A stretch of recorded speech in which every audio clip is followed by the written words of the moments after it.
Let's get to it. That's Power of the G right there we just listened to, man. Yeah, that's a classic. You feel me? Hell yeah. Welcome back. What's happening? Welcome back to the Epicenter podcast. That's DAEPICENTRE. That's the British way, the UK way, in case you did not know. And the voice you're listening to right now is none other than Mr. Sir, Your Highness, King BRIL. And I'm sitting here with my dog, my co-host, the legend, greatest co-host in the world, Mr. Girls Like STERL, man. You know the vibes, man. The girls don't love me, they just like me. How you feeling today, dog? My bad. Oh, good, man. I'm good. We back in it. Pod day as usual. We on the weekends, feeling good. The weather is decent for what it's been. This week it's up and down. It's cold. It's hot, but we all made it here. It's time to pod. I got a super special guest in the building. My boy, long time. We had to get him in here early, man. We had to get him in here on episode. This episode what? Episode 9. Episode 9. We got Hank in the building. Congrats on that. Appreciate you. I'm gonna do you last. We got Mac and Cheese in the back. Our assistant Mac and Cheese. And then we got Big Milan producing. Hightower in the building. What's the word? Charlotte legend. We happy you here, bro. I appreciate y'all for having me. Yeah, man. Yes, sir. We will say that your name precedes you, man. You got a real good name out here, man. Oh, that means really a lot. Name. That means a lot. Yeah, last whatever episode that was with Archie, he spoke highly of you. And I think I had brought you up. I brought you up sort of kind of in a misleading way. I thought I brought up the Red Pyramid thing because I thought he was involved in that. I was like, well, he's like, nah, it's Milan. So, I mean, you've been rocking in the city for a long time, bro. You've been doing parties, you do events, you do fashion, you do clothing. But I'm gonna let you introduce yourself, and you tell the people who you are, man. It's your camera. Tell them what it is, man. It's the Dirty Sauce guy checking in. Milan Hightower. Man, I'm a creator, bro. Like, yes, sir. Every day I sleep and breathe it. You know what I mean? So it's like anything that got something to do with it, I'm involved with it. You know, if it's fashion, if it's music, nightlife, like all that shit is like, it's together in one. You know what I mean? So that's how I move. Straight up. I like that, man. Let's go back to the beginning, man, because like you said, right now it's a lot of fire music being dropped, but back to the beginning, where most people remember you from around this area. Tell us how Harding High School was going into Red Pyramid situations. Go ahead. 2014 in Charlotte was crazy, bro. I would say it was the downfall of the house party. Like, we had done, all of them got shot up, all of them was ran through. We had 1 million house parties, bro, and all of them at that point, police was pulling up. That was how every party ended in Charlotte. Police would pull up. So then 2014, the warehouse party came about. That's what I remember first. He was throwing warehouse. It might have been something before that though, but I remember we was going to the Red Pyramid. Red Pyramid Co. Red Pyramid. Red Pyramid Collective. Yeah, that's Collective was throwing parties in the city, bro. The warehouse. I think that was. It was. So pretty much the way that went, it was a warehouse off Graham Street. 624 Kennedy Street. And we literally got it for my brother's birthday. His birthday's on Valentine's Day. He one of the Gnarly Boys, Jahar. Shout out to Gnarly Boys. Yeah, for sure. And it was Fuck Love, the Valentine's party, right? So I know that party went stupid. It went stupid. It's crazy, bro. You gotta think about it. We was fresh in, like, we was doing parties like, this was probably like the third party, but it was the biggest one. Like some Project X shit, like, for sure. Everybody from every school, every surrounding school, because it was like some real Project X shit. Like, you sent the address out, you pulled up in the back. That's what it was back in the day. You sent the address out, but it was clean. Like, nothing ever happened because of the energy that was there. Like, niggas knew not to disrespect me. Like, if I had my name attached to it, like, we was gonna have a good time and everybody was gonna go home safe. Right. You know what I mean? So that time was just, I mean, even Spring Break, and that's shout out Steez that produced. Oh yeah, for sure. For the Paper is one of my favorite songs. We're gonna have to drop this as a clip. For the Paper was one of the songs that was buzzing in the city. I said it had the city on wheels. And it was right around that time. It sounds just like that era. And literally, we went to Spring Break. I remember people standing on their cars. People was outside, like, bumping For the Paper. And Steez, shout out Solo Steez, he came to our room. And I don't know if he was producing that song at the time. Crazy Figs produced For the Paper. Oh, he produced it? Okay. Yeah, but Steez was producing another song for you at the same. He came to our room. And we was on Black's Head. We smoking Blacks in there. Oh, my God. So we all in the beach. At the beach, we in a hotel room, all of us smoking Blacks. He came through the laptop, Jesus Christ, in there just making beats, bro. And I had, like, at that time, that was sort of way ahead of its time. Nobody was really just pulling up with the laptop he was everywhere. Pulling out. We was working though. That's how we worked. Like, our whole gang, like, bro, the work don't stop. You feel me? Like this is spring break. This is just everyday life. Like people go to spring break to have a good time. We there to work. Yeah, you y'all threw the party there too. Yeah, we would throw the what was the venue y'all had that party at? Man, it used to be just Club Heat. Yeah, Club Heat, then Sharky's. Like we just Sharky's. That's the one. That's you the feel one. me? Like we just would go down there and just. Man, just dominate, man. We was bringing the whole city out there. For sure. Shooting videos. We brought 2 Chainz out there one year. Like, it was just, the motion was crazy. It was, real live motion, man. So I've been telling these guys all about it. Like, at that time, it was just a different era. You know what I'm saying? Mm-hmm. I remember we shifted the culture for Charlotte. Yeah.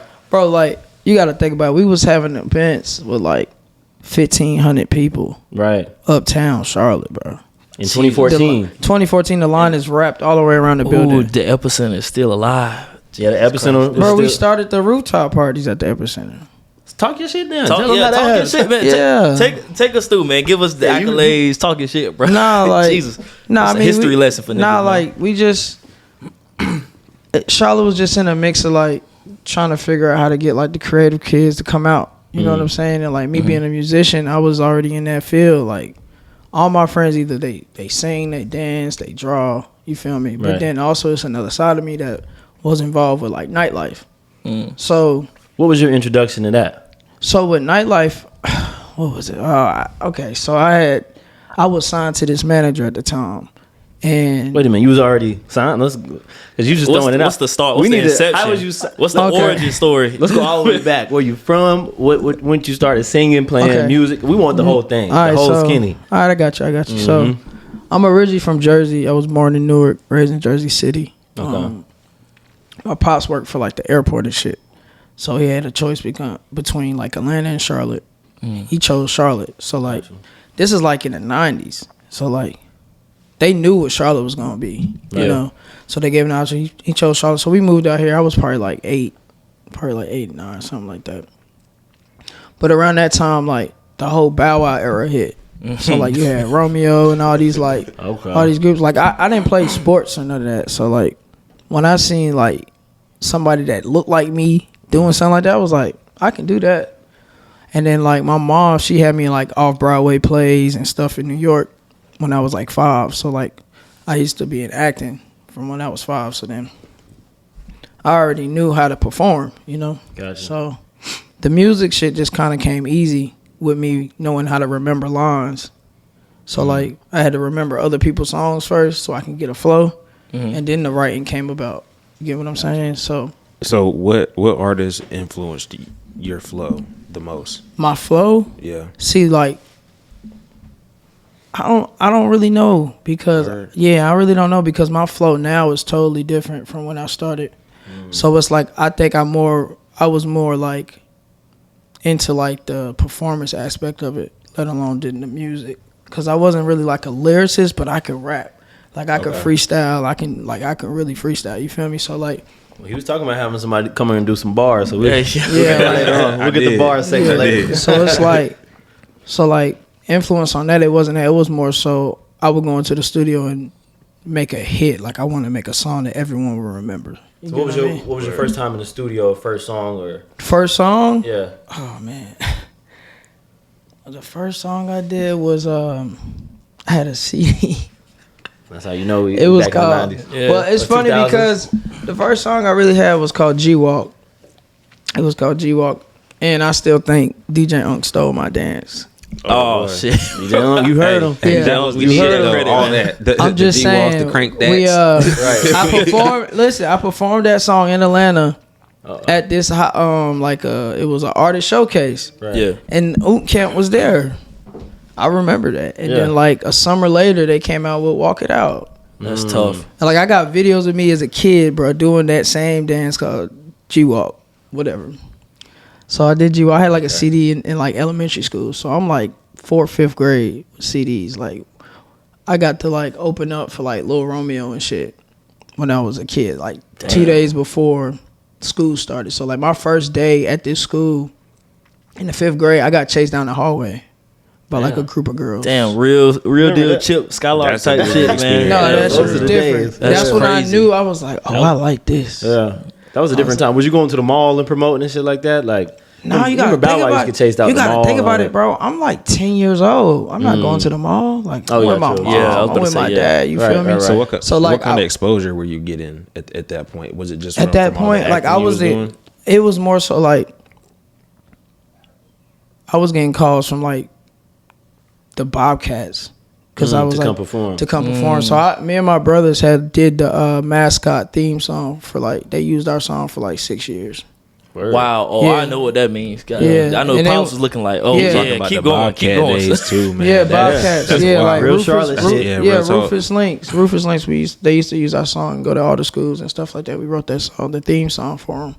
So like we used to get called for like residual check. Which for sure. You feel me? So what is it called? Speed Street. Like we used to do Speed all the Charlotte, Street, and that's why we like this. That's what the premise of this is. A lot of people don't know about Speed Street, the Bobcats, the Epicenter, Coca-Cola Fest. Like it was a bunch of like stuff they was doing for the city, and I was blessed to be the kid that they would call to come do that. Okay, like all through like I would get pulled out of school so much just because I had to go do shows and travel and stuff like that growing up. Damn, I know that felt like love because I remember JV and varsity days playing sports. If you just even got called to leave school early, you know what I'm saying? You leave school early and then you get to go travel. Like, I got a game today, so I know you. Like, I got to perform today. I was in the band, so we used to get called out to go perform and all that stuff. So, did you play an instrument? Or you just straight vocals? My attention span is horrible, bro. Gotcha. Like I was in piano lessons and wasn't you? I can like when I'm in the studio, I can come up with melodies and like tell somebody what to do, but I can't sit there and like I don't know. Okay. So you were telling us how one of the events that you were throwing, it started because of your brother's birthday. So and that was like your third party. What was the first party where you were like, hey, I want y'all to come to this, come mess with me. We're doing this one. The first one I ever did was probably it was my birthday party. Yeah, and I saw that the whole like doing themes and shit was cool. But then I took a break. But then, like I was saying, I had got signed to that manager. Right. Yeah. Okay. So we back there. So I did For the Paper under his label. By the way, shout out For the Paper. Shout out to you, Marvin. Yeah, I'll drop his name. Okay. No, I gotta give him because his hustle was like out of this world. You feel me? That's what's up. So like his biggest thing was like marketing the music with nightlife, right? And so like we started a night called Reckless Wednesdays, and it was a college night. And then like before you got into the party, you had to like download a song or something like that. Yo, that's epic marketing. That's epic marketing. And this is like 2013. This is like before like Spotify and everything's at its peak. You feel me? Right. So you had to download the song before you got in. So that got me like buzzing again, like in the nightlife. Because prior to it, everybody knew me for music. You feel me? So I'm doing music, and then I come into running around with them. Now I'm like bringing out 15, 20 girls every Wednesday. Right. So then, like, you know, time goes on, and I asked my brothers, I'm like, yo, like, y'all be in the house, like, what y'all be doing? Like, they was like, it ain't no moves. And at this time, they still in high school. They like, yeah, we don't got nothing to do. So I'm like, fuck it, I'm gonna give y'all something to do. You feel me? That's love. Yeah, so it was like a gap in it because at this time, I couldn't put no music out. Because I was signed and things kind of went a different way with bro. I understand. And I still wanted to produce records. So I was like, y'all got to start doing music again. So do they play instruments or they just sing? Nah, my brothers is like athletic. Like they play sports. Like they did music, but they was like more like in high school they got to play sports and shit. Like they did the regular high school life shit. Gotcha. Like they play sports and everything. So. Like I said, shout out to Gnarly Boys. For y'all don't, they got music too, bro. For sure. They rock out, man. Twin going crazy right now on all platforms. Say Twin is out right now. Okay. Make sure y'all cop that. Yeah. Cop that. But yeah, like so, like I was like, y'all ain't got nothing to do. They're like, nah, we ain't got shit to do. Like we need moves. So I was like, all right, bet. That's when we had got this Mexican restaurant. Oh, I remember that. Come on now. Right on in University. Yep. Wow, so, I remember that. What's the name of it? Monterey's? Yeah, Monterey's. You know Monterey? I still go there. Jeez. Jesus Christ. Yeah, you know what I mean. I know what you're talking about. Yeah. I'm exposing myself. Monterey's though. But yeah. I remember that part. So funny story. We had my homeboy had the shirts with the Jeezy snowman on them. Yeah. Three of my homeboys that wore them out there. They wouldn't even let us in the party that night. Well, they did eventually, but they wouldn't. That's when all that was going. They wouldn't let us go in with the Jeezy shirts on. Boy, them Jeezy shirts would have got you suspended in school. Bro, I got suspended for one, man. Yeah, but they had Monterey's and they had all the chairs moved to the side, like a Mexican restaurant. How did you get that? Because like my homie, it was a line literally my wrapped homie around, Els, bro. you know what I'm saying? Shout out to the Jiggy Boys. Charlotte legend, bro. Like, okay, they made the cool kids. Like, they was the first niggas wearing skinny jeans and getting picked on when that transition happened. You feel me? So they taught me a lot of shit about like the city and how, you know, being different and how to maneuver. You feel me? So we was doing like these Taco Tuesdays over there for the older crowd. Yeah. And then I told him, I was like, man, I'm trying to find something like for my brothers. Like, they want to do parties and shit. He was like, shit, do it here. So we locked it in. I was like, all right, bet. Put it out there. Probably had like six people on it. First party did like 150 people. I was like, all right, that's cool. So then we did it again. Next party had like 400 people. Damn. In Monterey's like, now. Monterey's in the Mexican restaurant. Like, they lining up at like 6:30 though. Legit. Like, it's people in there still eating. I was there. Yeah. It's people in there still eating. So and people lined up outside for the party. They outside. I can't make this shit up, bro. I remember that shit. Listen, they outside. Like, I'm telling you. The way that we did was so crazy, bro. Like, they was coming, boom. So then I'm looking, I'm like, bro. And this is January. This is January? This is January. This is the beginning of the year. Got a whole lot of people outside of Mexican restaurant to turn up. I'm telling you, that's the crazy part. You walk in. This is just the beginning. Like, this is January. So I'm looking, I'm like, damn, they out early. Like, okay, cool. So my brother's birthday coming, I'm like, what you want to do? He was like, I don't really want to do the Mexican restaurant. I was like, yeah, you're right. I said, we need something crazy. So my security guard at the time, he said, yo, my people, like, they got a garage. Like, they got a shop, but it's a big warehouse. I was like, all right, yeah, let's go talk to him. Boom.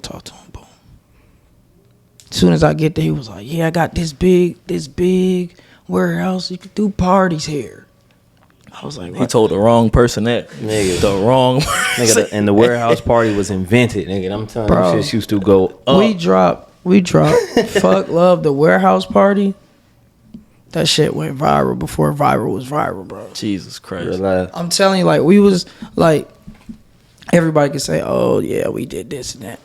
Bro, we was having guest hosts on flyers before guest host was guest host, bro. Who you had in there? Talk your shit, man. Like, literally. Talk your shit, man. Literally, like, we was like, literally, like, because I was thinking, I was like, to get people to post something, make it feel relatable to them. So when you created like a flyer with a person on it, it felt special. Right. That shit went viral. You just had everybody like, yo, it's your party. This when Instagram and Twitter was different too. It was different. Like, everybody was. This when you would post a flyer on your page, wasn't no stories. It was just like whatever you was doing. Like, go to my page. I got pictures like water bottles and stuff like old. You know, you used to post everything. You tested Instagram out. Yeah, you just post anything on your page back then. Jesus. It was like no stories. So flyers, all that shit used to go out. Yeah, so it just spread it like wildfire, bro. But it shifted because you got to think about this time. My brother's in high school, all my homies in college.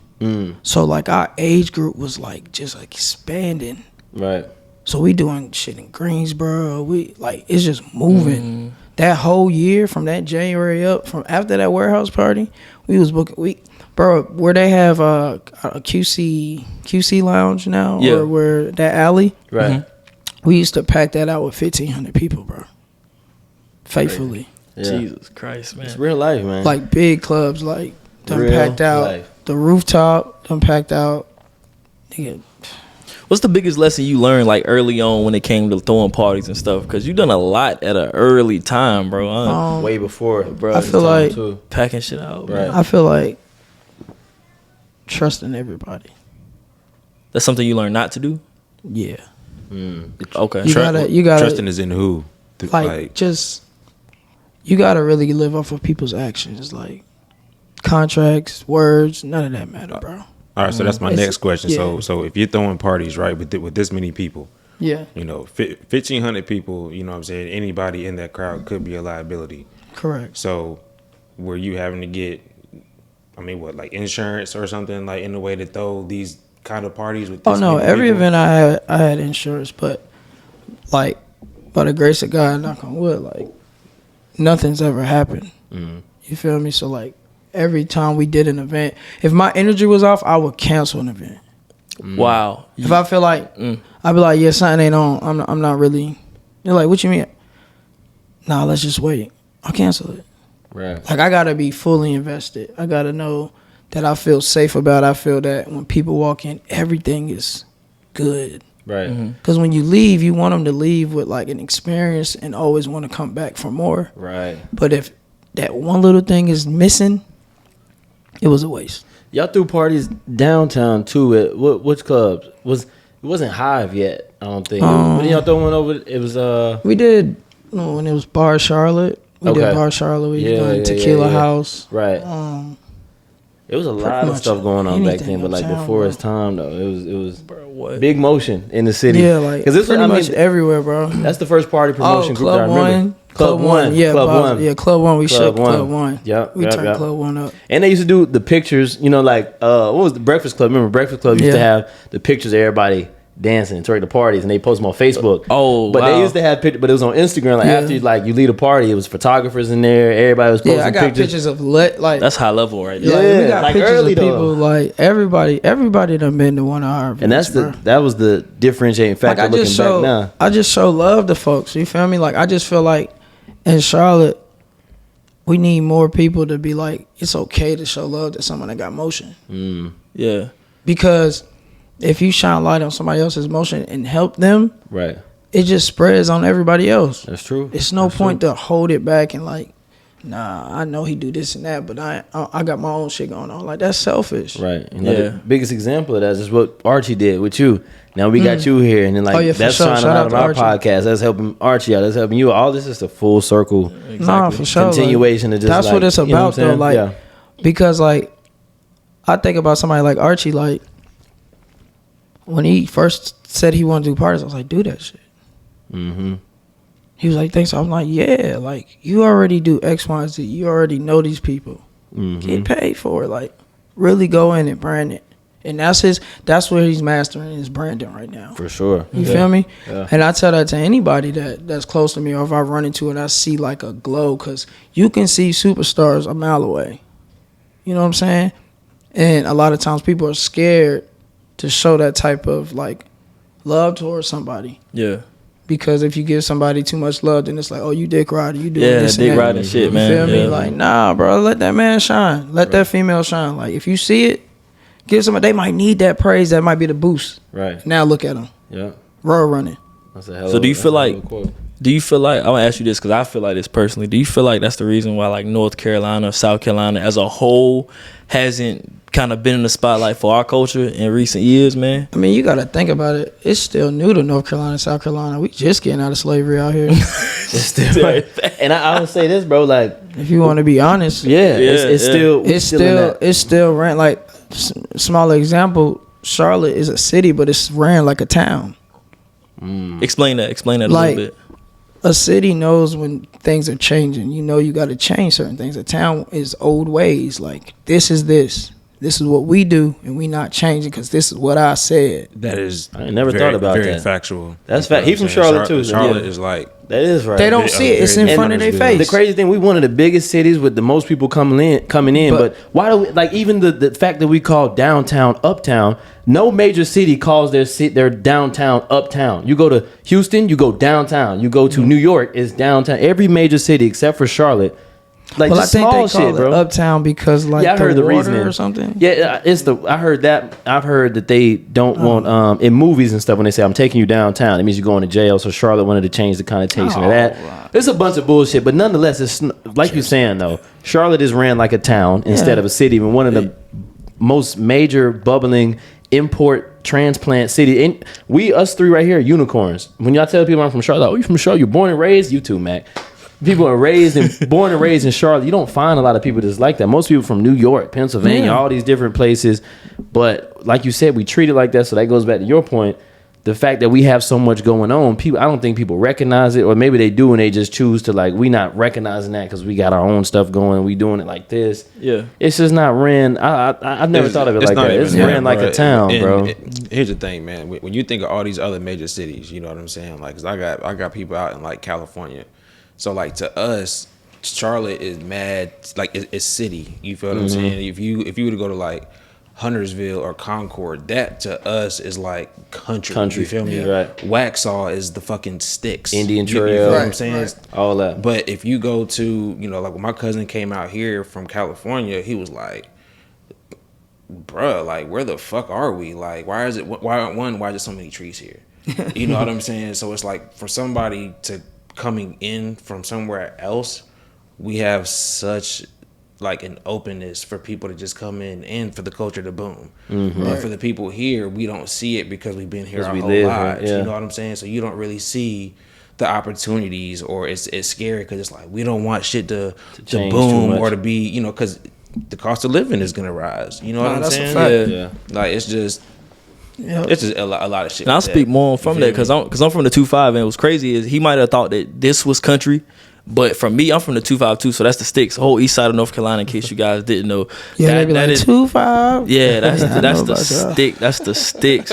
So when I came to Charlotte, I'm looking like these big buildings and shit. I'm like, oh shit. So all I seen was opportunity here. I'm like, oh y'all lit here. But niggas like us, we was going to Discovery Place in the second, third grade, like going downtown and walking downtown. That was normal for us. But do you remember that? I can't even think of what that Discovery Place. But it was a program. Talking about Exchange City, literally like Charlotte. For everybody who doesn't know, you feel me? Charlotte is one of the biggest financial hubs in the United States, right? With a banking capital, you know what I'm saying, right? Factual, yeah, exactly. Yeah. So as kids, it's funny now, but we were literally brought to like a Discovery Place, but it was literally like a little underground city. Yeah, and they would break everybody's classes up. You have different classes. I was the DJ for the radio station. I wanted to DJ, so I wanted to be the president. But I was the sign maker. Like we had, so you know, Exchange City is. How you get DJ and you get sign maker? Let me explain.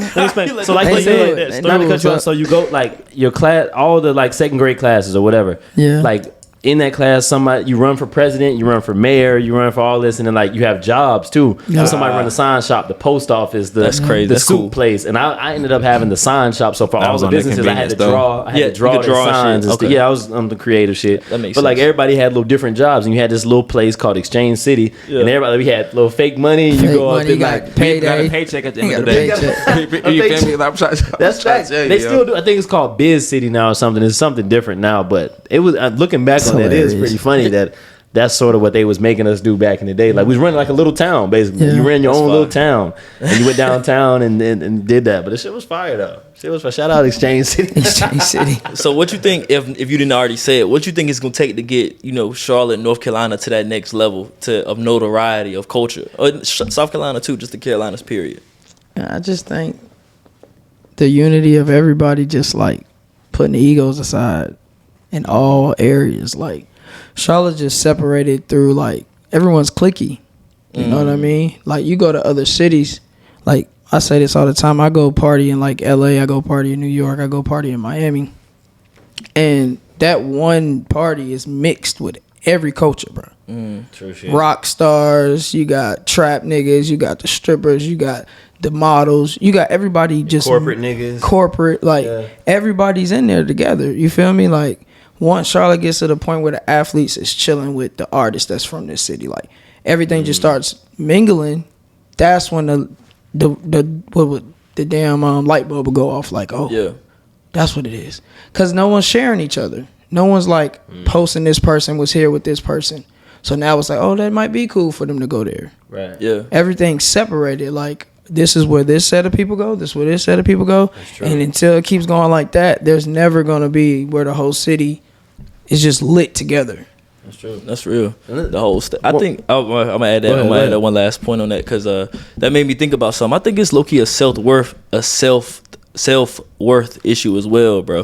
Just coming from the 2-5 part of it, not necessarily speaking of specifically Charlotte, but it's like people who don't really have that high expectations for themselves. They don't really believe in their own dreams, that they're special themselves. Yeah. So when you feeling like that about yourself, you kind of start feeling like that about your area, and it begins to get to a point where you feel like, oh well, if they could be as lit as they want to be, they can have motion, they could be doing this and that, have popping music out, be throwing the best parties, doing this and that, organizing stuff, businesses, but he can't be but so lit if he in Charlotte. He can't be but so lit if he in Greensboro with me. He can't be so lit if he in the 2-5 of Raleigh. So they feel like because they don't have that self-worth, they feel like anybody that's within proximity to them is not really popping, as opposed to, oh, if you're on Instagram in Atlanta, oh yeah, he popping because he went to because he went to it. And that's why you get a lot of people out of 2-5 or even Charlotte, and they go to Atlanta to pursue the dream. Exactly. It just being in Atlanta, you got Atlanta on your location, on your story in a studio. It look like you're doing something different than Charlotte in a studio, and you could be getting way better work for cheap here, and your shit go crazy. But you in Atlanta and you post that,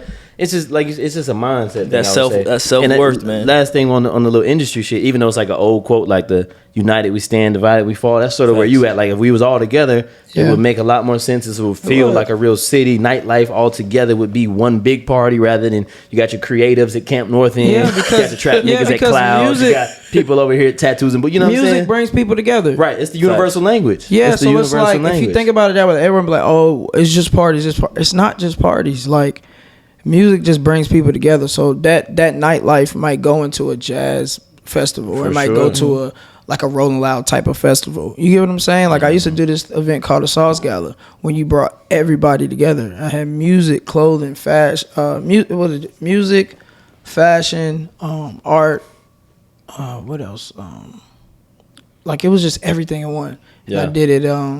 We did like a 2-day one. Expose. Yeah, it was a creative expo, and it just brought so many people out together that when we did the after party looked like something from New York Fashion Week because it was just lit. Right. You know, no issues, no problems. Everybody went home safe, of course, and it was a vibe.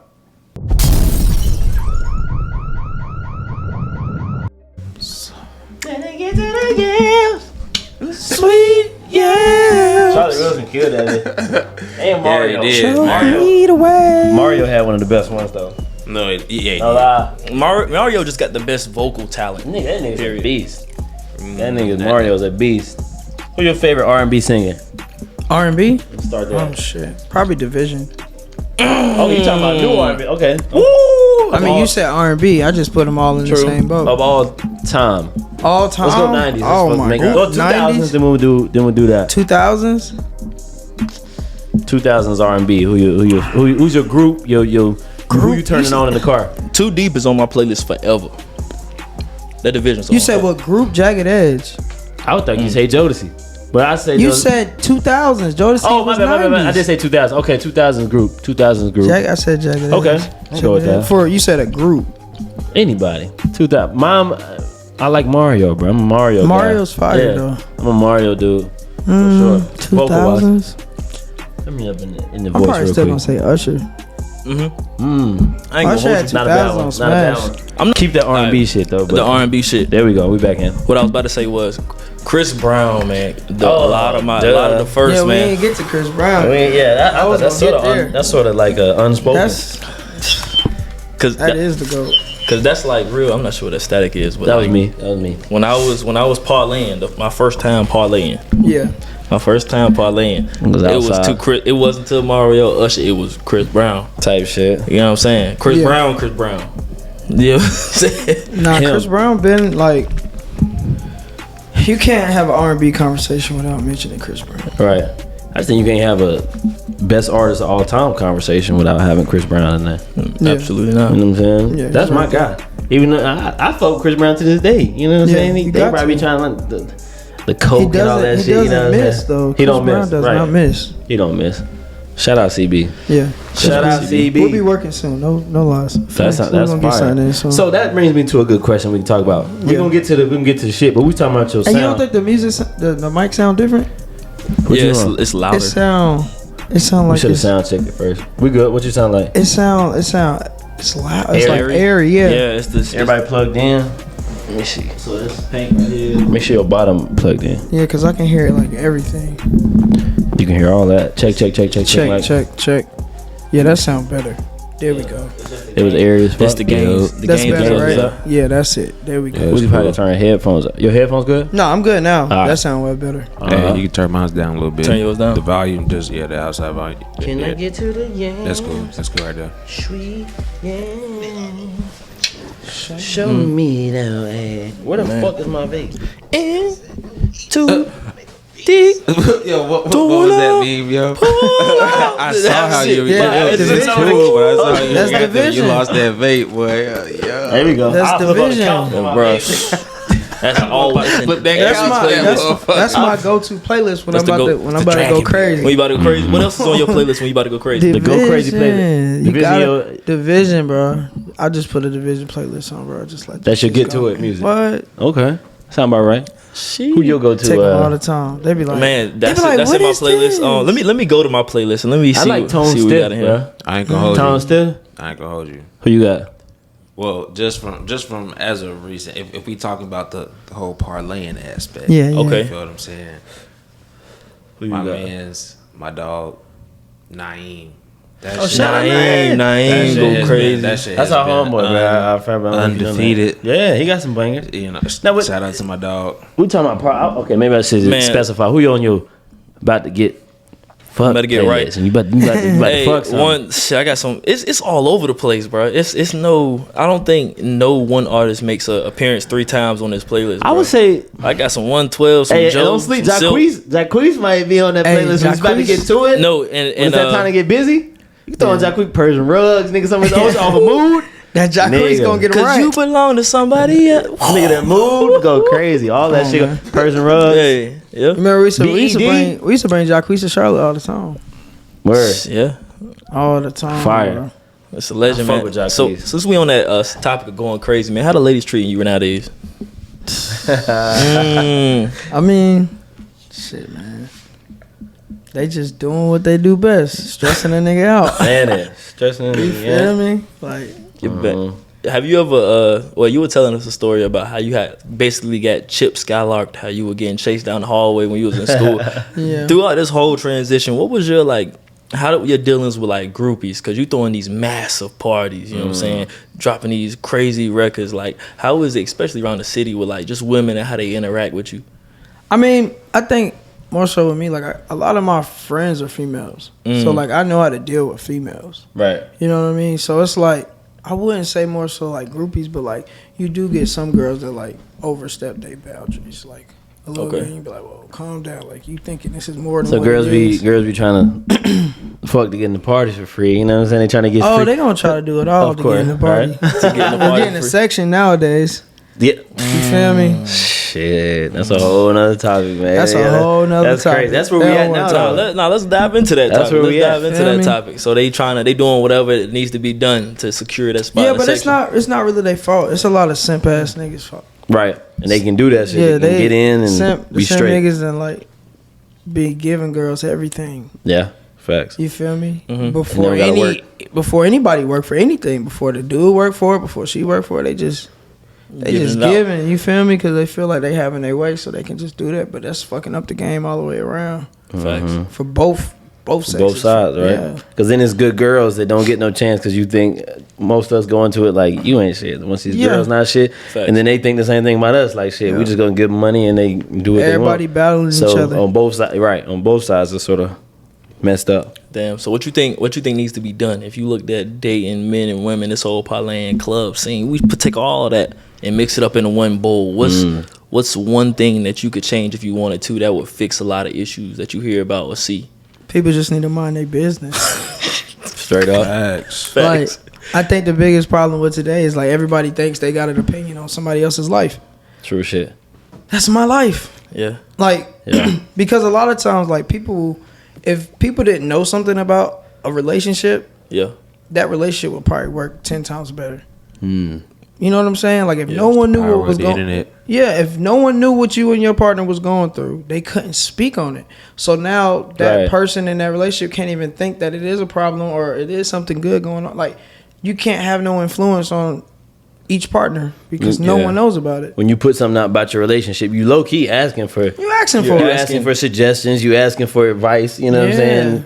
Like inadvertently like putting that out about your situation makes people all the time throw their 2 cents. Everybody, my dad said opinions like buttholes, man. Everybody got one. Everybody. And some of them stink. All of them stink. Sure. You know what I'm saying? No, that's what my pops used to say, man. That's what it is. I seen a post and it was like the internet, like, you know, in school they used to separate people for classes. They used to say slow class or using scholars. They said the internet gave people opportunity for everybody to have their opinion. Wow. And no separation.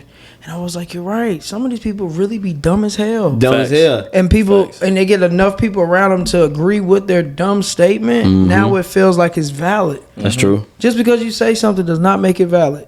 That's facts. Or on the opposite side of the spectrum, you could say something that's real as hell. People can feel it, but they'll front on you in a public situation because it may not be PC. It may not, soothe everybody's heart and feelings. Nah, for sure. That's true. That shit wild, man. Opinions, man. I like buttholes. Everybody got one and all of them stink. That's what it is. In comparison too, man, while we on that topic, like being able to mind people's business, like y'all could be in a relationship and then like comparing, like let's say if you a dude like back in the days, you could, let's say you broke as hell back in the day. You know what I'm saying? You struggling like a buddy off BMF. Yeah. Shorty is struggling, but she don't really know how other households are going on. She's so focused on her own social situation. Media didn't change that. But imagine if she could see how down everybody the street. living. Come on, man. Exactly. You can give a perception. Hold on, man. Just to change that shit up because that was pretty funny.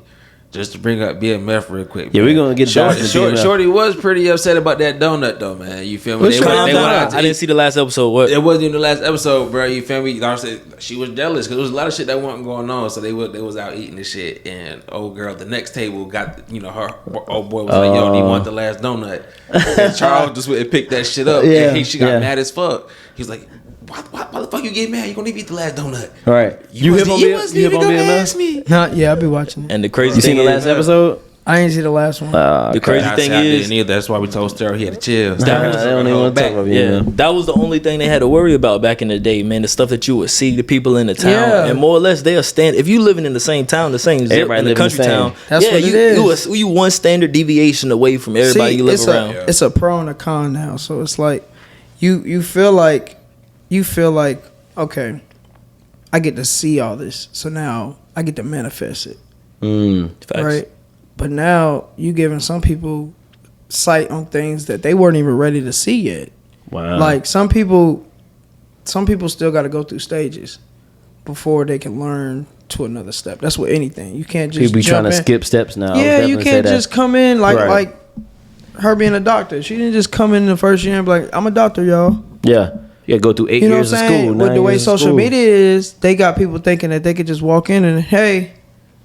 Yeah, no delayed gratification. You can be a content creator. You can be an artist. You can be a party promoter. No one can say that's wrong. You shouldn't do that. Or if you put a song out, that don't sound good. Do that over. Oh, you're bullying me. People don't like right. People don't like criticism. The world is super soft now. I was gonna say with the music shit, like people back in the day didn't get signed unless you actually had talent. You had to sound good. Man, you can make you gotta have more than talent. Right. Back then, you gotta know people because there ain't no social media. You gotta be the best artist in Oklahoma. If you don't know the right people, it ain't going. Yeah, you might just need a laptop or a phone, and if your song happen to go viral, you can get way more viral than the person that's actually talented. Right. You know what I'm saying? And then we were talking about that earlier. I was like, if Milan, bro, was in fucking Atlanta, and it's sad to say, like you here in Charlotte, if you was in Atlanta, bro, you would have been the shit you doing back then.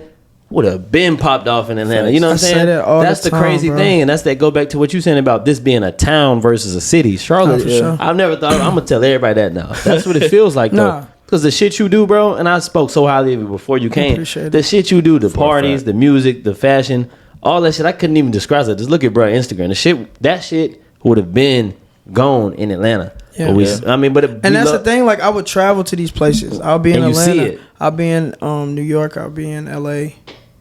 And I would be there, and I'll be like, "Damn, Charlotte don't get it yet." Yeah, they don't get it. You get what I'm saying? Like, I don't feel like that. You got great viewership, listenership. I seen you post your numbers, like the Apple Music, I think it was. Yeah. I was like, okay, buddy got numbers. Because I'm like the type of person, like when I'm locked into something, I'm locked in, and I got so many sides of me. Like when I'm full music mode, I'm gonna go crazy on the project. I'm gonna really put it together. I'm gonna take my time out and really execute my studio time. If it's time to put together an event, I'm gonna execute it. A concert, like I literally do. I direct all my videos. You know what I'm saying? That's the only thing on too. Yeah, your video, the visuals been crazy. Yeah, you always got the ones in there. Absolutely, you always got the ones in there. Nah, that's key. And that's what you got to do though. That's marketing. Like I said, I fell in love with performing before anything. Right. You said that. Yeah. So like the videos, I direct my videos. I direct other people's visuals. You know what I mean? Yeah. So I'm always just creative directing with anything that I get involved with. So like now, the sky's the limit. Like I'm with whatever. Man, I'm gonna give you my honest opinion of your music, bro. I told them the full story. I told you kind of part of it, man. Yeah. When we were talking about you, Archie brought you up because I didn't know you before. So I'm like doing my research. I'm looking up, okay, buddy got motion. They just like your name is completely good out here. You feel me? When I'm asking people, and I'm going on your page and I'm hearing the music and I'm knowing about the party stuff because that's the reference in which Archie brought your name up, right? Right. So I'm looking at your page and I'm listening to the music and I'm like, okay, I see what is going on. It's smooth and whatever, you know what I'm saying? But it ain't really hit. But like I told them earlier, man, well, when I actually I was going to get my car washed, I doggone got on the road, got on the highway, I rolled the windows down, the sun started picking out, and I pushed play on that Perseverance, bro. Yeah. As soon as the beat dropped, I was like, oh yeah, I feel it, I got it. Summertime ready. When you, I got it. It's a different vibe. When you said not hitting, I don't even think he meant not hit. He was listening on the phone. On the phone. So and that's the thing. I never thought about that till you said it. Like when you pull somebody's page up on Instagram, you just listen off their page. It's not the same. I'm a music guy, so I always listen to my shit in the car. But I didn't think about that. Like you never hearing a Milan, listen to him first time just off Instagram, a clip like the music video. Then you put it on in the car. You put it in a party, nigga. That's what I heard 40 party for the paper in a party, nigga. That shit used to ring. See, but that comes from like visuals, right? You know what I'm saying? Like I'm a visual artist, so it's like when I think of like when I record a song, I always think about the video. Like I'm like, how could this video be? So it's like you gotta be in that like. The vibe to feel that song, because that's what that song was created for. Like Facts. Power to G is made for like a summer vibe on the beach. Like it's made for the papers. It was made for the club. Like I made it for a dancer. Like yes, sir. It was made for that area, that time period. You feel me? So it's like I like the fact that y'all saying that. That means the energy that I'm putting in. It's hitting, bro. It's hitting. You know what I mean? I'm so ready for summertime, bro. Like I was just like, this is gonna be. Playlist. I'm gonna take it back to the Perseverance is my shit, bro. I appreciate that. Perseverance is a special project to me. That's like, it was one of the projects. Like, man, I didn't put nothing out for like a year or two. Yeah. You know what I mean? Like, this was like right after COVID. Yeah, because I put it out 2021. It was right after COVID. So COVID fucked a lot of shit. Fucked our podcast. Yeah. Yeah. So it was right after COVID, but COVID was beautiful to me. Yeah. You know what I'm saying? You got to think about it. I've been on go since I was like 5 years old, bro. So I've been like, I've been on go, like working in and out. So like a year to sit back and not have to worry about nothing, that shit was so beautiful. I got to reboot. I got to jump out here like and really focus on what I want to do. That's when I created Perseverance. Like that's why when you said that, like that means that project, I took my time with that. You feel me? Like, absolutely. And you could tell. You could tell. So it's like now anything that I do gotta be topping that. I gotta be like, all right, I gotta be focused. Fact. So you are the type of artist, like you looking back, like, okay, I can't come the same way I did. That no, never. You always gotta evolve. You gotta evolve in anything. That was the same thing with the parties and shit. Like, if I did something this way, it's gotta be bigger than the next one. I was just about to ask, what's the party wise? What you got coming up? Not to like throw all your ideas, but like, you got some shit coming up. Because he still texts me now, like, let me know about a party. Yeah, you know what I'm saying? So like, and the market is crazy. Still like direct. Yeah, it'd be like straight to the inbox, man. Yeah, it'd be like, because I do a lot of invite shit now, like. That's just true. For vibes, you feel me? It's not you about want certain like, people. You want certain people. Yeah, it's not about having 1,000 people. Come That's true. Because you done that. Yeah, it's like it's not about that. It's about creating that vibe. So like, I'm cool with bringing the homies out and doing certain shit like that, and not having to do too much. You know what I'm saying? Right. But like, I got the Dirty Gatsby coming up next Sunday, March 19th. And I'm working on a concert. I'm a drop a project and they work on a concert, but. I'm about to travel. Working on going to Texas next week as well for South by Southwest. Got a few shows out there, so fire. Just working on really just more so on the music side of things than the parties. Yeah. Just because like I feel like you said in Charlotte, if I was somewhere else, like the elevation would be crazy. But I feel like Charlotte needed me there. Right. Like the shift and to do the things that I did, the sacrifices that I did. Yeah. Like a lot of people don't know, like. I was going to jail for this shit, all type of shit. What? What you mean by that? Can you talk about that? I was breaking barriers down, like the type of shit they thought I was some like big drug dealer. Wow. Because the amount of people I was bringing out 1,500 people every party. Jesus Christ. Our team, just like the way people was talking about us, the way like shit was just moving around, like you would hear our names everywhere. So they couldn't understand like what is going on. So they would try to do certain shit. Like I got arrested at a fashion show. I was in a fashion show one time, and I had just did a poem about the police. And tell me why the police came and arrested me on stage. Like it was part of the show. They thought it was part of the show. That's crazy. Life is a movie, bro. When was this? This was that it was called Project Q. It was Project Q. It was a modeling agency in Charlotte. What was the crowd's reaction? They were how the fuck they were probably clapping like, oh man, this is like good. Some people were like, what? That was like it was like older white women there. Oh my God. That was art. That was art.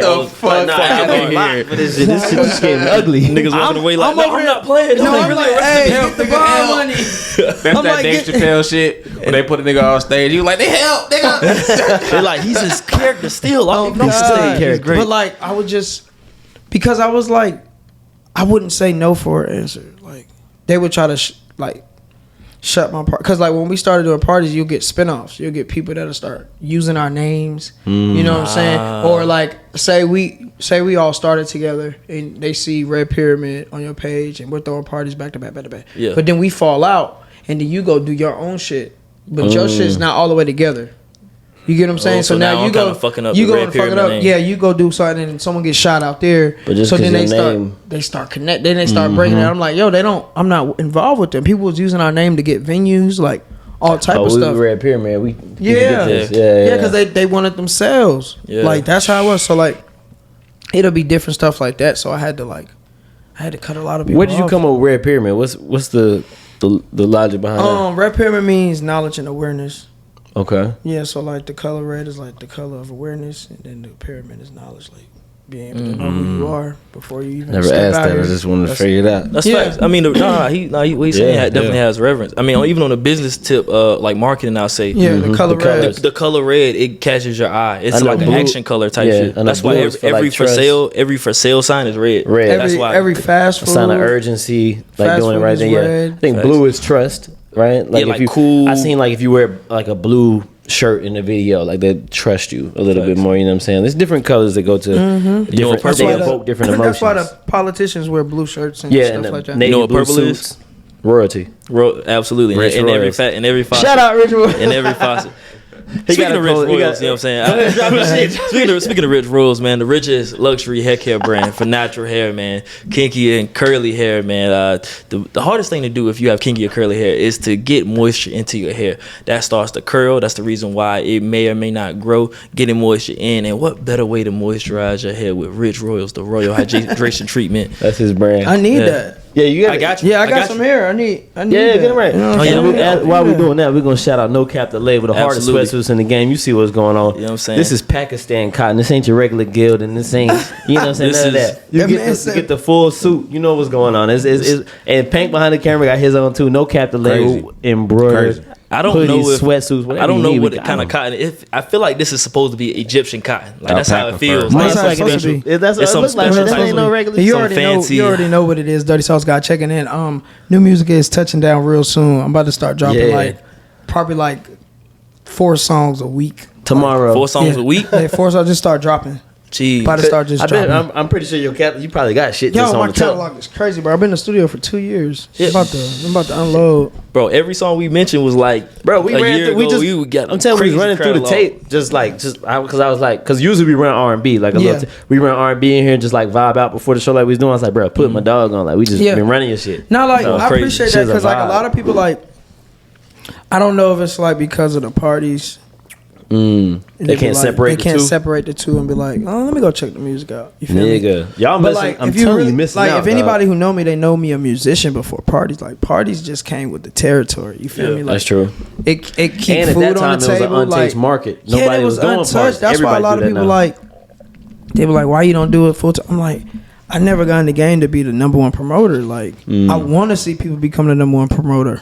You get what I'm saying? Like, I don't want that. I don't want that title. For sure. Like, I'm an artist. I'm a creative. Like, I'll come in and help. But, like, I'm not in this game to battle with certain people about nights and parties. Like nah. Too much money out here. I'd rather, it's too much money. I'd rather drop a record that y'all play in the club. Like, that's what I like. I'm telling you, go to Honest, you could drop for the paper right now. They gonna dance. I'm on the clip dance. with Shout out for to the Jay. fucking paper. That shit is nuts. I'm gonna play it in my car when we. Bro, listen, I'm telling you, that car vibe when the sun hit, it was like a movie scene. I felt like I was in a movie. The sun hit the the first thing he said when he came in today. No the cap. beat dropped. I was like, oh, this shit rocking. Right. Oh, damn, this nigga got a come leak. I should leak some shit on Bro, here give tonight. us some shit. I got some new shit. I've been playing with. I got this record called Dance With Me.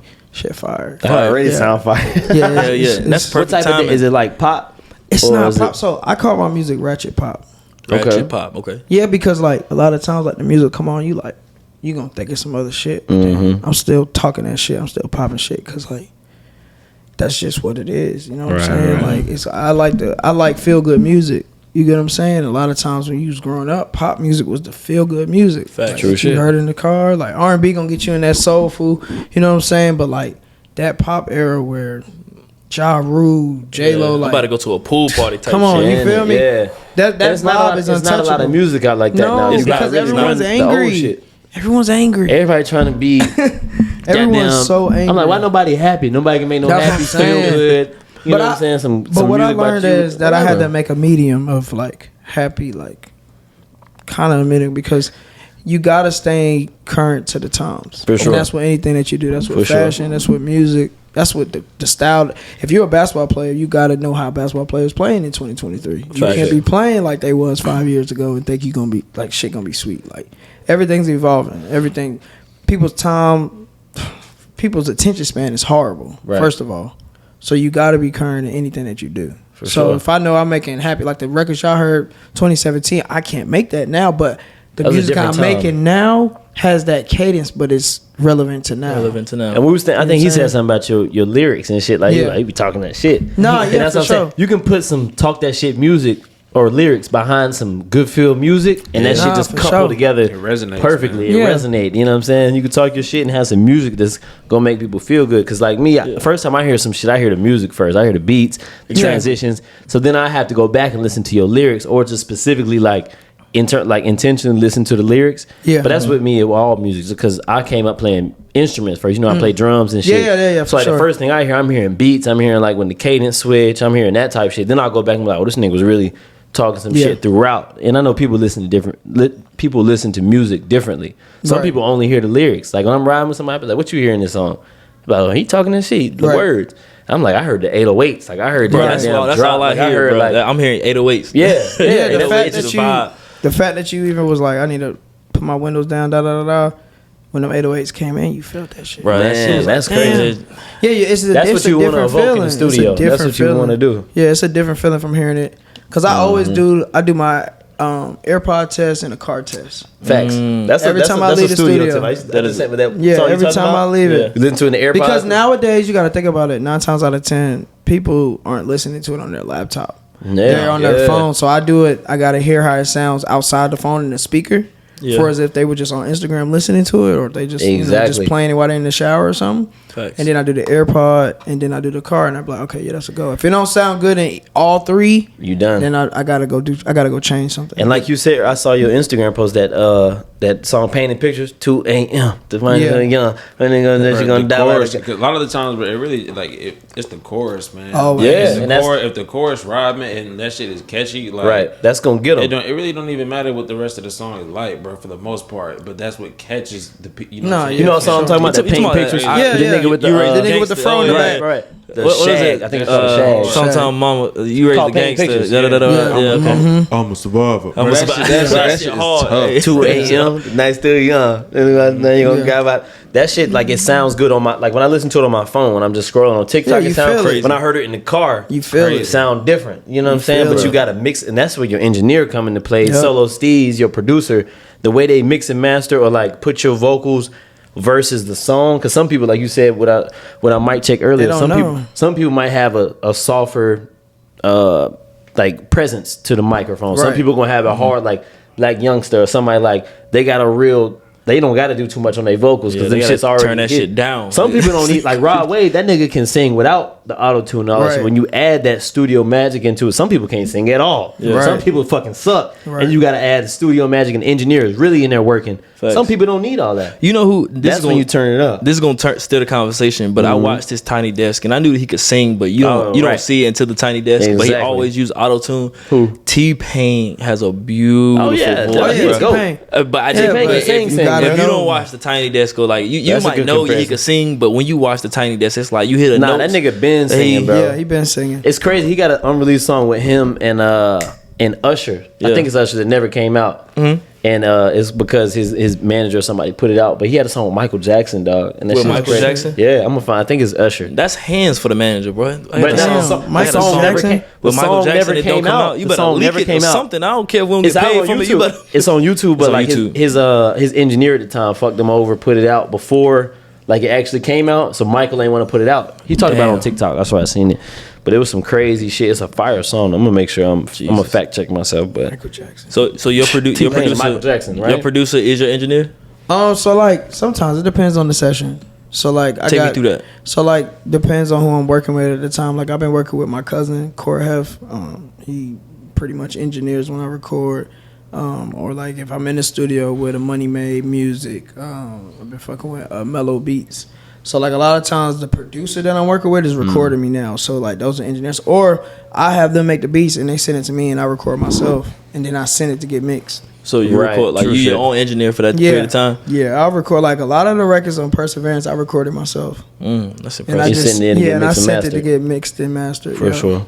Is there any advice you would give to like a young creator, whether he be like a party promoter or whether he be an artist or any other type? What advice would you give to somebody that's young looking up? Like, okay, I'm in Charlotte. I'm trying to do something that's out of the box. I just say like stick to it. Like just whatever it is that you want to do, just go for it. Don't stop for nobody. Like it don't matter if it's your best friend, your sister, your brother. Like don't let nobody get in the way of your vision. You get what I'm saying? Because a lot of times the people closest to us might drift your vision, not on purpose, not because they hating or nothing, but because they got their own vision as well. A lot of times when we're on a journey, we mix our journeys together. When at times you got to focus on your journey, and if that person is a part of that journey, you keep them there. But if they're not, it's okay to cut relationships off at that time or outgrow them. Like you can outgrow a relationship quick. It can take a long time. So whatever it is that you're chasing, go for it and don't let nobody come in the way of that. You said that's why niggas don't go out. They be depressed in the club. They be depressed in the club. Bro, how you gonna be happy in the club and all the music they putting out is sad? And every nigga in there popping fucking hundreds of dollars and shit. That when they talking about perks, they talking popping money. You ain't that nigga's popping money. You gonna be depressed. But even still, niggas should be mean mugging it. Niggas be stiffing mean mugging. And niggas be mean mugging the club. Niggas be mugging.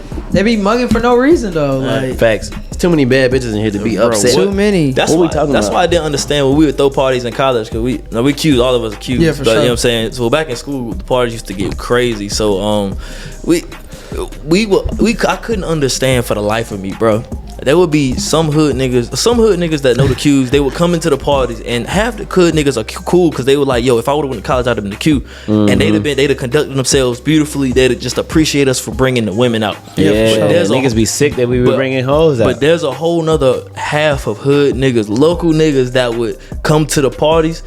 And it's a Q party, so you know what type of vibe it is. Yeah, for sure. And they would just get over there and just mean mug in the corner, just come over to look tough. And it got to a point where we had to like send girls that we know that just be around us and be like, yo, go tell him, go talk to this nigga, just go, you know what I'm saying, do your womanly thing. They straight. Yeah, because it'd be like I just don't understand it. Like how do you come here and you see all this ass and it's a Q party, so you know we're breaking all the barriers, so you know it's really no holds barred. I mean, people just are unhappy. Generally, right? They're just generally unhappy with life. Like, tell them what you said about earlier. Why people don't go to parties because of what, bro? When you talking about the music, they be depressed. They be depressed as fuck. Bro, I love Rod Wave's music. Right. But hearing it in the club is crazy to me. I don't think I get in my feelings for that. quick 15 seconds that they play. It's like you're gonna be sad as hell listening to music in the club, or you're gonna be mad. But I fuck with ride wave music. But it's like a time and place for all type of music. Time and place. When you listen to ride wave, when you chilling, you at the crib, you by yourself, you got to get in the shower, some shit. You throw on ride wave, because it's like you going through some shit. You put on ride wave, boy. You feel inspired. You feel inspired. He got me through some dark times. No lie, bro. Archie said that's his favorite artist. He went to his concert. Concert, nigga. Right. I could only imagine. Bro, what? Hearing this niggas out there, hood niggas crying with the flashlight. Green light. Pistol in the party don't seem right. Like, you get what I'm saying? Like, think about that shit. The pistol in the party don't seem right. You're crying, bro. You're crying in the club. It shit don't seem right. I shouldn't be feeling like this. I shouldn't be looking next to me. The bitch is bad, but I'm like, you should go home. You should go home. You should do better for yourself. You should do better for yourself. Let's go. Let's go home. Let's go home right now, bro. You know what I'm saying? It's 1:33. What we doing out here, bro? Why are we at the party? Don't seem right. We need to go home. We need to better ourselves. Oh God, bro. Hey man, that's facts. That's what it is. Funny as hell, bro. Let's shift gears a little bit. All right, so pistol in the party don't seem right. So how you feel like, you know what I'm saying, the artists were talking about ride wave in the concert and shit, and you were talking about how you gotta go handle some business at South by Southwest coming up, right? Yeah, for sure. Next weekend. How do you feel like you received in North Carolina or the Charlotte? Because to a lot of outside artists, this is where they come to pick up a bag. Mm-hmm. If you just listen to like other managers or other artists, they come through Charlotte, Raleigh, Greensboro, I assume Charleston, even some places in the 2-5 maybe. Yeah, South Carolina. So how you feel like you received somebody who's from Charlotte who made the city lit as an artist? I think it's like separated. I think a lot of people know me for big parties, and I think a lot of people know me for music. So it's like somehow, some way you know about Milan. Okay. You know what I'm saying? And I'm cool with that. You know, I battled with it for a little while, but now I'm just like, that's what it is. You know what I'm saying? I'm a lifestyle. You get what I'm saying? Like, I'm going to give you the vibes. I'm going to make the music that is the vibes. You either gonna fuck with me for the music, you gonna fuck with me for the party, you gonna fuck with me somehow. But for something, you gonna, you know what I'm saying? And you know, that's cool a good statement that you said. Like, that's what I started thinking about when we think about the party. Like, this nigga make music for your life. Like, when you go out to the club, you got music. When you in the club, you got music. When you riding, you just riding in your car with the windows down, you got music. Yeah, and I just think people need to take the time out and just listen to it. Like, I think music is one of the hardest things to promote. Right. Because everyone's opinionated about music. You get what I'm saying? Like, it's an art. It's an art, but it's like, it's one of those things. It's like, if someone says they're an artist, they be like, oh, okay. Let me tell you, bro. I was at Bojangles today. Nigga was like, bro, you gonna tap into my music, bro? Nigga, like that I'm tapping into my car. I'm like, fuck it, bro. Give me this shit. This shit is expensive too, though. Yeah, don't get it confused. And I get it. I support it, bro. I follow them and shit. But I get it. Like, niggas gotta get it how it is. Cause but one thing you in, you like, and that's why I love what you did so early. Cause back then it wasn't saturated. The party scene, it wasn't a lot of promoters back then. Right. It was probably you, maybe Sporty Odie or something for the older crowd. But for the younger crowd, it was nobody doing that shit. So them niggas Red Pyramid. That was it. That was only parties everybody in CMS was going to. A lot of people don't understand that. I did that on purpose, though. Right. A lot of people like, they was like, yo, like, Milan, why you be doing this shit for the young niggas? I said, because they're going to come after. When you're old in your house. And you had younger brothers, so you literally heard it firsthand. 10 years on niggas. Right. I got my people that's my age. I got people that's younger. I got 10 years on niggas. That they going to fuck with me year out, because they know what's up. They got that vibe. That's facts. That's what you know what I'm saying. Like the YouTube shit, paint. Yeah, the soldiers. When you do, listen, that's a gym. Man. That's a gym for anybody. Like when they come to clothes, when they come to anything, any type of product, bro. You go after the youth because the youth is what's next. People are stuck in their ways, but the youth, you can shape them. Ooh, you know what I'm saying? You can shape it. We created the night, bro. The way the club scene is now is based off a red pyramid. We had 14 through like 16 through 18 through 21, like. All the years leading up, prepared how to come to the club, how to pay at the door, how to party. Like they were getting pictures. I swear to God. I was doing people's sweet 16s. Yeah, and they would have pictures, bro. You had pictures like when you leave your party and shit. When you get on Instagram, you scrolling and shit. That would make you go to the party. I would do people 18th birthday. I would do people 21, their first 21st birthday. Like, I was just the person that they would call to orchestrate that type of shit. So if you throw a party like tomorrow. You threw a party tomorrow. What would be the difference if I walk in to your party at whatever spot as opposed to me walking in anywhere else in Charlotte or North Carolina? What would be one of the key differences that I would be able to say, oh, this is what makes definitely the Milan music. The music. Yeah. Okay. You gonna hear music from all over. I can't stand going to the club hearing the same 10 trap songs. Bro, fucking kill me now. You feel me? And listen, and this is nothing against the DJs. It's not the DJ's fault. It's the crowd.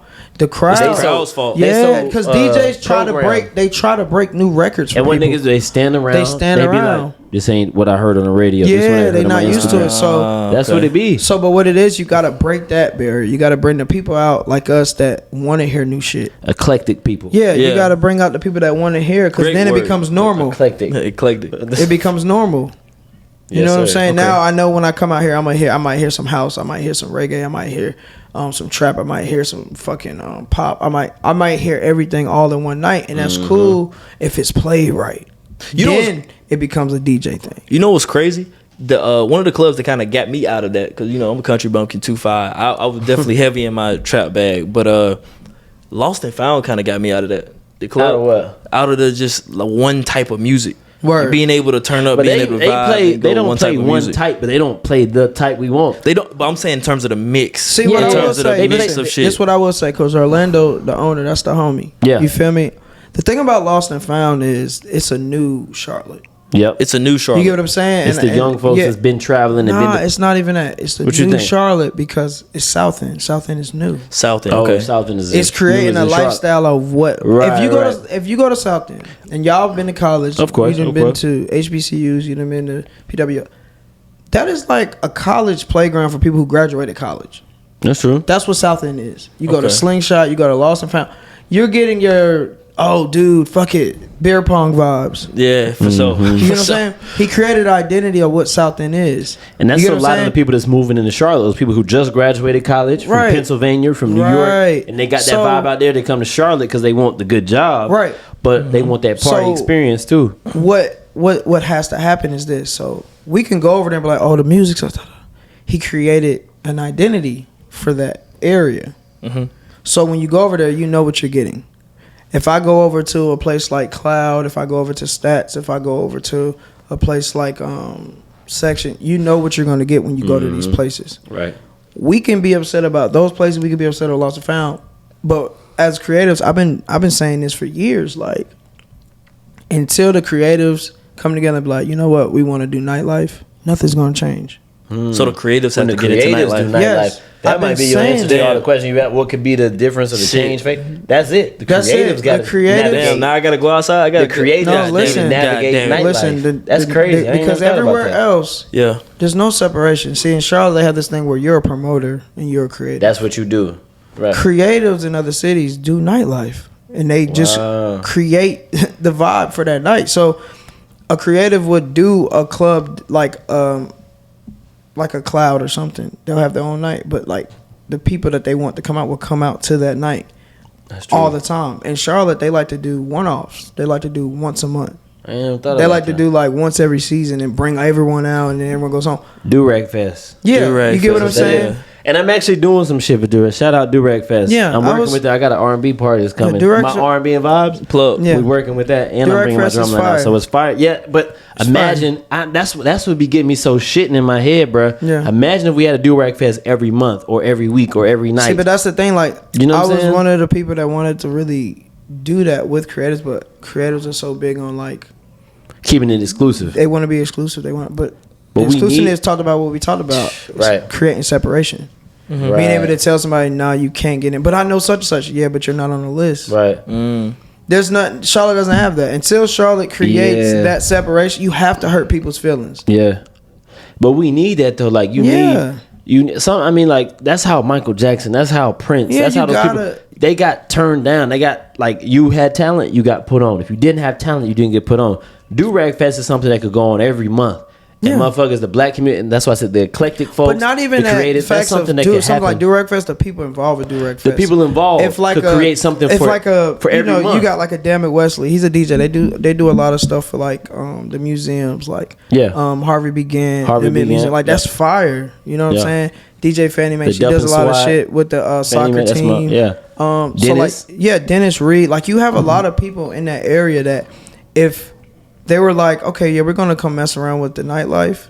It'll shift the culture because now we create what's cool to wear. We create what's cool to listen to. For sure. Everybody in their own city got a group of like people that like they're the weirdos, but they always be ahead of shit. Right. Yeah. Okay. You know what I'm saying? How you not gonna have the weirdos? How you not gonna have the weirdos running the nightlife? They know what song is out. They know what to play. They know how to keep it fresh and keep it moving. You get what I'm saying? Like, that was my biggest thing when I even got into nightlife was like giving that experience. Yeah, something you don't get on the regular. You don't get on the regular. So that's what... And that's what I hate about all these clubs. All of them like Cloud, Tattoos, all the club, paparazzi, whatever. All of them are just little populations of the same thing. It's the same people. It's the same vibe. But I think it's more so like the people that's open up those clubs, they're opening to their people. Yeah, and I know it's that group of people, but like, why are only that group of people being catered to? It's the eclectics, it's the creatives. I think it's also a financial incentive as well. That's true too. Like I said, the creatives are scared to work together to do something like that. Like, you can't even get them together to do a party. All right. How you gonna get them to get together to open up a venue that's gonna run like that? So the people that's opening up these clubs and stuff, they're in that field. They know if I open up this club and I bring in a future, I'm gonna make this amount of money. That's true. But like niggas like us, we want to open up something and bring Larry June. Right. Exactly. Yeah. Like people will come. We know people will come out to see Larry June. Yeah. I went to Larry June concert. You feel me? And the only place they had those type Smino. You feel me? Music Factory had Shout Larry out to June. Jeff on the boards. That's my nigga. They got Yeet on motherfucking March 13th. You feel me? Yeet should be. Yeet is my dog. When Yeet come to Charlotte, he don't have nowhere to go after his show. That's a problem. Exactly. That's fact. That's what I'm gonna keep saying this. Everybody out there, yeah, y'all can say I go on rants. But I'm telling y'all, until the creators be like, yo, let's step up and take over X, Y, and Z, we gonna keep complaining about everything. That's true. You gotta jump in the field. You gotta be in the field, bro. I've been in the field. I've been in the field with this shit. The only creative nigga like really tapped in with the nightlife, the club, the promoters. I've been through all the bullshit, but I did the shit because I had a purpose with it. But it'll be nice to have a lot of people with me while I do that shit, because then it'll stamp. It'll really stay. Then people understand it. Man, that's part of the reason why we started the pod, man. Just not only the creatives as well, but like trying to get everybody together, man. Have some type of pride in what's going on. Participate in the shit going on. You know what I'm saying? I mean, you got a lot of people that like jumped in, like one of my partners, Cooley, right? Yeah. He Cooley. Cooley with the hair. He do jewelry, Ratchet Co, right? Yeah. So he was known for like jewelry, but then he did parties. So like the parties, all it did was boost his jewelry. You feel me? So like a lot of people get into the game and understand that, yes, they might say, oh, it's just a party, but music brings people together. I'm gonna keep saying that. Like, you can look at it as just a party, but music brings people together. You can have a conversation with a person that's an investor to a multi-million-dollar company now, and you met them at the club taking a shot. Right. Y'all ain't got a care in the world because y'all at the club for one reason, and y'all end up bumping into each other and having a conversation. It's not like it's a conference or something where he has to force to talk to you. Yeah, how are you doing? What's your business? Nah, this nigga met you on some vibe. Like, nah, get my number. Call me tomorrow. Let's get up for lunch. Yep. It's a whole different thing. Imagine if the creatives did that. Now it's more people connecting. Whole different conversation. Everybody connecting. Love that. You know what I'm saying? Oh, facts. Because everyone's looking at the city. Like the industry's looking here. Everybody looking here. They waiting. They waiting like for something. They just and the baby popped off. You know what I'm saying? And that shit was great for us. But like, what's next for us? And we got so many creatives like this. Like I said, if this nigga was in Atlanta or LA, dog, this shit would have been gone. Like, this shit would have been a hard interview to get. Shout out to Alex Benz. She one half of this company called The Function with Audrey. Two females, boss bitches, like they bosses. Like, y'all got to get them on here. But like, for sure. We have conversations all the time about just creating exclusiveness in Charlotte. That's all that's needed. That's it. Exclusiveness. Like, let's just exclusiveness for the certain people that's really having motion, really working their ass off, really connecting the dots. Come together and just be like, yo, let's at least meet up like once a month and put something together for the city. Right. And then after that, everybody go about their business. But like, then once a month happen, you build that relationship. Yes. You know what I'm saying? Like, even y'all, like, if y'all was like, nah, Milan, outside of this shit, let's get up, let's put together something together. That's the I told this thing I was trying to link up tonight, but that's the whole point of this, like he said earlier, like to highlight and just piggyback off that, like, we started this because we feel like in Charlotte it ain't no real outlet for people that come to Charlotte when they on Carolina, tour. There's no real. You know, I went to school in South Carolina, so PG Raw, like niggas like that's really have motion. It's niggas that's got music, niggas doing art, it's niggas doing shit. But the Carolinas don't have no medium as far as where we going. You got to go to what's that shit on the porch, and that's in Atlanta. I'll say we got. I don't know if he's from here, but we got Fuchsia's TV. Yeah, Future's TV, but it's more so like niggas know about on the porch. Yeah, niggas know about on the porch. Niggas go on the porch in Atlanta, and that's what they talk their shit. Charlotte just need to open that up for everybody, bro. Get off of the ego shit. That's it. Like, it's because they don't have an identity yet. Charlotte doesn't know. Like, Charlotte battles itself before it comes to music. Like, yeah, we're the bank capital, but we're in the Bible Belt. That doesn't make sense. Sure. Yeah, well, yeah. You know what I'm saying? That's so it's deeper than just the musicians here. It goes all the way back to that. Like, what is Charlotte? Like, what is North Carolina? We don't have an identity, but we blew up fast. Why is North Carolina and South Carolina split?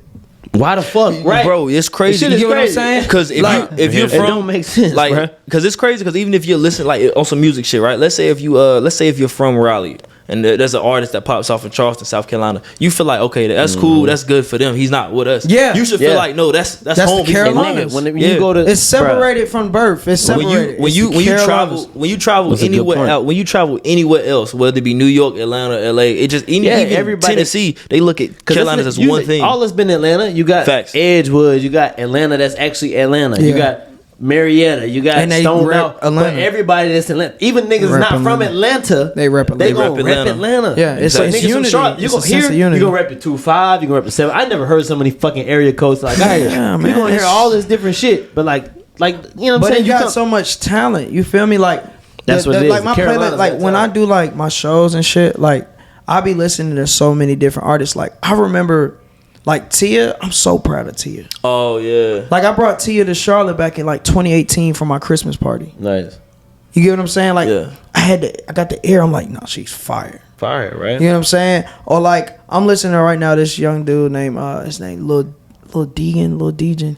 Hard. Where little Asian kid. Dope. He from Charlotte. From Charlotte? Okay. Yeah, hard, bro. Put us on, bro. Yeah, like I'm tapped in with like different artists and just listening to so much shit. I'm like, once Charlotte get on the right radar, it's over because we got so many styles.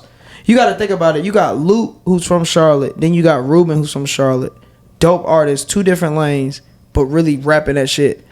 Then you had De Niro Ferrar. And I remember, you get what I'm saying? My freshman year, it was 2014 when he put that New Charlotte out. Remember when New Charlotte came out? That shit. Come on, bro. I was going down to New Charlotte. I had the Charlotte cap because they was doing that. What's bro that he not white, but he like light skinned nigga that do the clothes. Samir. Yeah, Family Matters. Family Matters. I was doing the Charlotte shirts and shit. Nigga, I had one I was wearing in South Carolina. Niggas like, bro, then you gotta go. Jump with the gun on it as the. Nah, it's like it's like old English. Old English, but that was like really came from like Miss Amy and them though. Yeah, Miss Amy with Forever FC. Yeah, them shirts popped off. Forever FC with the Charlotte shirts and shit. Nigga, when I went to South Carolina State 2014, I was wearing my hat. Yeah.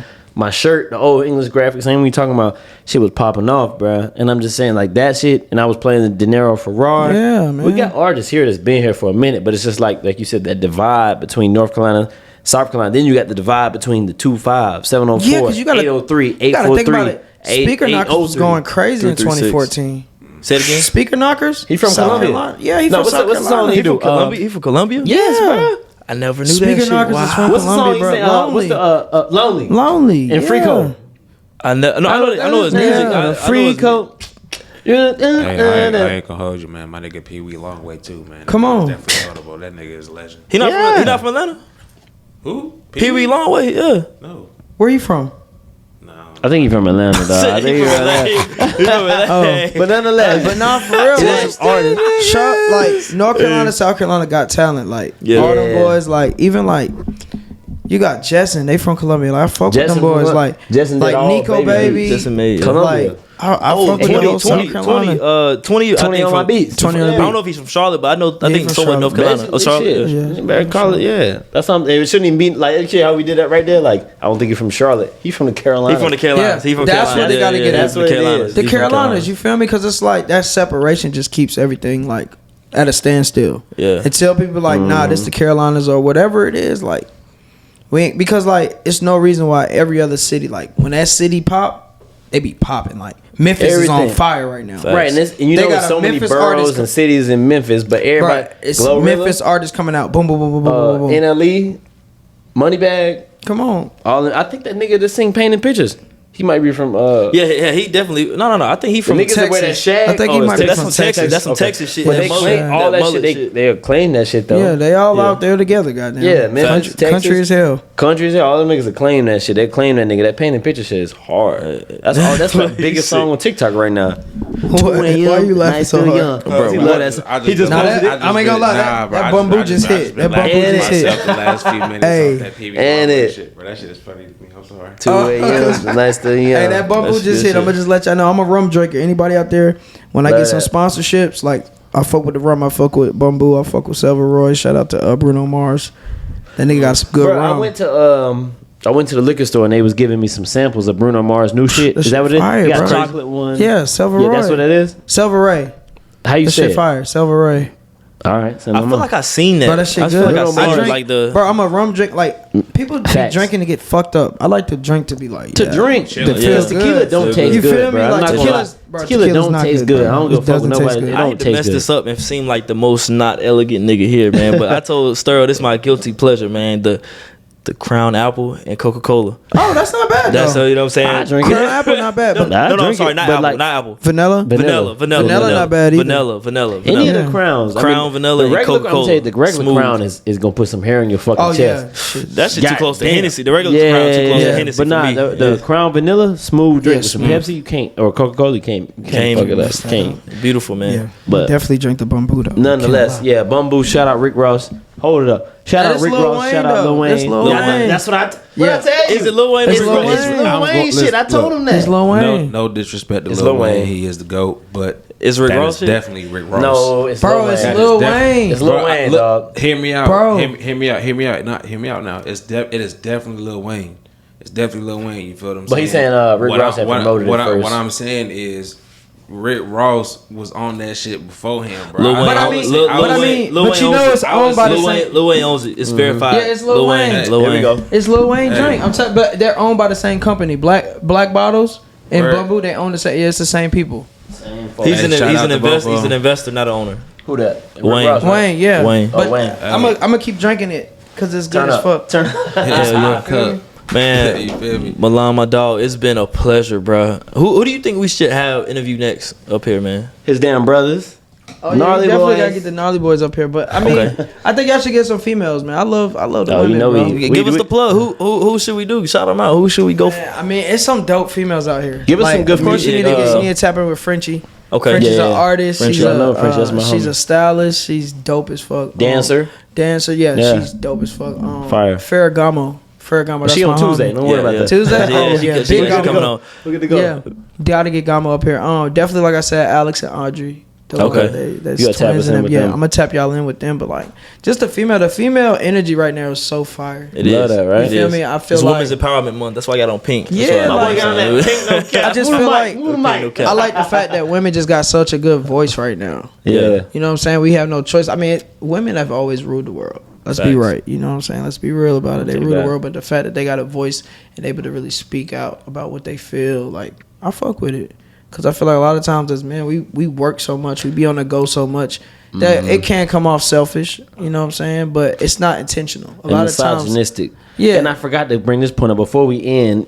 Fatherhood, bro. Like, we forgot that whole topic. Oh, we did. Milan is in here with his daughter. Like, fatherhood is obviously like a big point for you. I've seen it since she was born. That's crazy. Yeah, that's crazy. Through social media, she's 10. I'm like, what the fuck? Like, it's like Blue Ivy got. For sure, bro. Celebrity one day and everybody kids 13. So just briefly talk about your business. You know what I'm saying? What you do? Music, parties, relationships, and then you got fatherhood on the end of that too, or maybe the beginning of that. Yeah, I mean, my daughter come before everything. You know what I'm saying? Because like, it's the future. Like, it's just so funny seeing her grow up and be a little me, but then she has her own personality.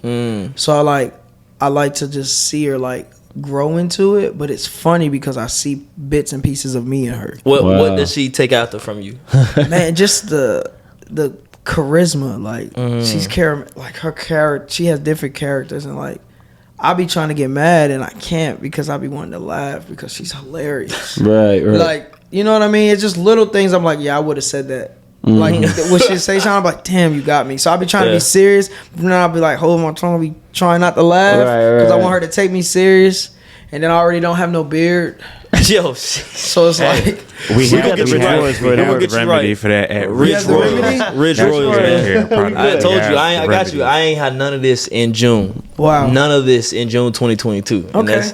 We got you. All right, I'm gonna have to fuck with you. Next time we come on the show, friends of the show, we're gonna have a real big, probably episode 50. We're gonna have everybody episode from 1 to 50 in beard in the fucking building. Everyone's gonna have a beard. Everybody's gonna have a beard. But other than that, like it's a beautiful thing, like being a father, like being able to just see a young lady grow up and like see, like it made me appreciate a lot of relationships. And you got a daughter. Yeah, like it made me appreciate women more too. Like you gotta cherish them, you gotta pamper them, you gotta do certain things for them to feel good. Like, and that's just what it is. Like, you know what I'm saying? Like I said, as men, we road runners naturally. You know what I'm saying? I want y'all to know, men are logical, women are very emotional. For sure. I always you know what I'm saying? That. It's nothing negative. That is the separation in us. Yeah. That a lot of times we might say something, not because we're not trying to show emotion, but we like, this makes sense to us. But to her, it might not make sense emotional wise. Like, nah, you just hurt my feelings saying that. But we didn't mean to. Right. We just like, well, this makes more sense. Let's go about it this way. So like I know like raising my daughter is just like teaching her different things. So like she don't gotta never like double question herself, and just knowing like being sure about yourself, knowing who you are, and being sure that the whole world. Jeez.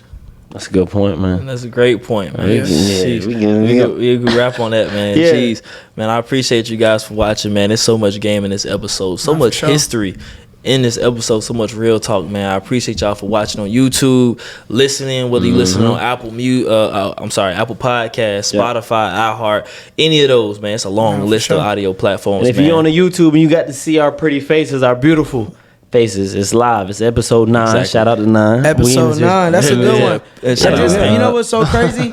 I just was at a business meeting and my partner was telling me how the number 9 is it's a very special number. Very special. It is. No, it's it like proves to be. Tell us about it. Like every 9 years or every 9 like turn, like something. That's when you start something new. Wow.